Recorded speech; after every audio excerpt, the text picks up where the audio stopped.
Good morning. From verse 5 in Reflections on Silver River, with some friends, the three poisons keep growing. Study, reflection, and meditation weaken, while loving kindness and compassion fall away. Give up bad friends. This is the practice of a bodhisattva. Ken MacLeod goes on to reference the habit of being in association with various social patterns that include inclusion, exclusion, peer pressure, domination, and that he speaks about the pattern of perpetuation, that like begets like, and that when we are surrounded by people, individuals, activities that are driven by the three poisons, like or attraction, aversion, and indifference, without any reflection or questioning of those things, then they will naturally reinforce themselves and perpetuate. They will continue the cycle, strengthen and perpetuate a sense of the projected worlds that those root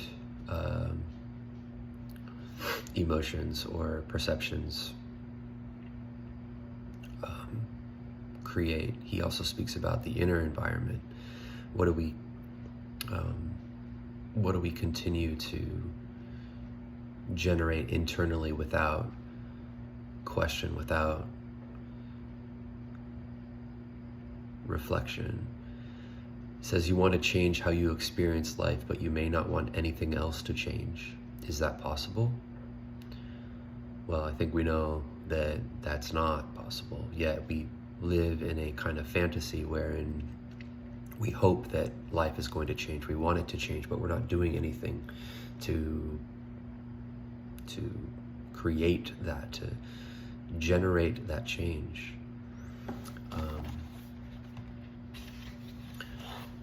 But as we begin to question and wonder and put attention on our lives, on what we can do, we learn this path, we learn a path.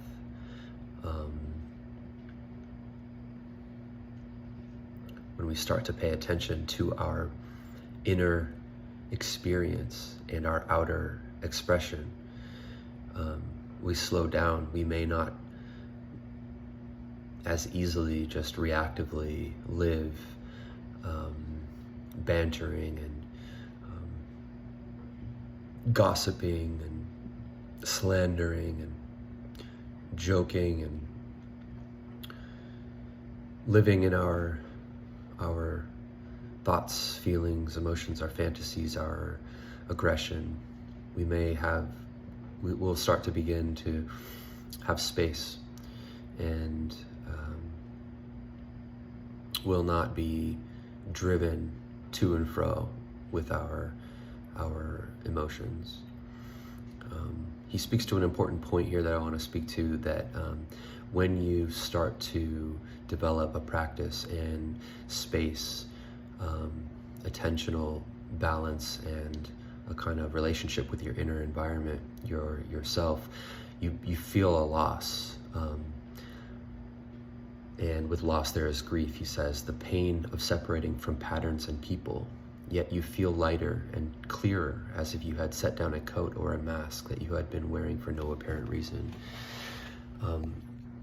The strength of patterns is great, and as we let them go, we will lose a familiar sense of ourselves as we open to possibility and the infinite expanse of the universe, as we develop into more of what we can be.